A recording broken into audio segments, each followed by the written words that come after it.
আজকে মিটিংয়ে তাৎপর্যটা কি? সমস্ত মিডিয়ার বন্ধুদের আমার নমস্কার। গত কিছুদিন হলো আমি পঞ্চায়েত দপ্তরের মন্ত্রী হিসাবে দায়িত্ব পেয়েছি। তো আমরা জানি আমাদের ত্রিপুরা রাজ্য মা ত্রিপুরেশ্বরীর ভূমি এবং গোমতী জেলা মা ত্রিপুরেশ্বরীর জেলা।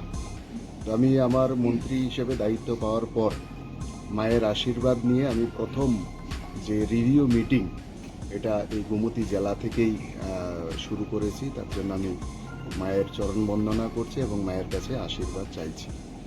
আজকে এই রিভিউ মিটিংয়ের মূল উদ্দেশ্য হচ্ছে আমাদের গোমতী জেলা গত বছর আমরা সারা ভারতবর্ষের মধ্যে পঞ্চায়েত রাজ ব্যবস্থার বিভিন্ন উন্নয়নমূলক কর্মসূচির মধ্যে সারা ভারতবর্ষের মধ্যে গোমতী জেলা প্রথম হয়েছে।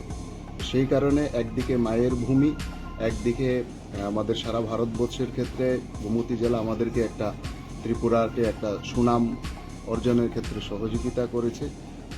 এখান থেকে যাতে আমি ইন্সপায়ার হয়ে অন্য জেলারও যে রিভিউ মিটিংগুলো আছে, পঞ্চায়েতের অবস্থাগুলো কি আছে বা কীরকম চলছে, সেগুলো নেওয়ার জন্য প্রথমে যেখান থেকে আমরা শুরু করেছি, যেটা আমাদের ত্রিপুরার ক্ষেত্রে একটা নজির সৃষ্টি করেছে।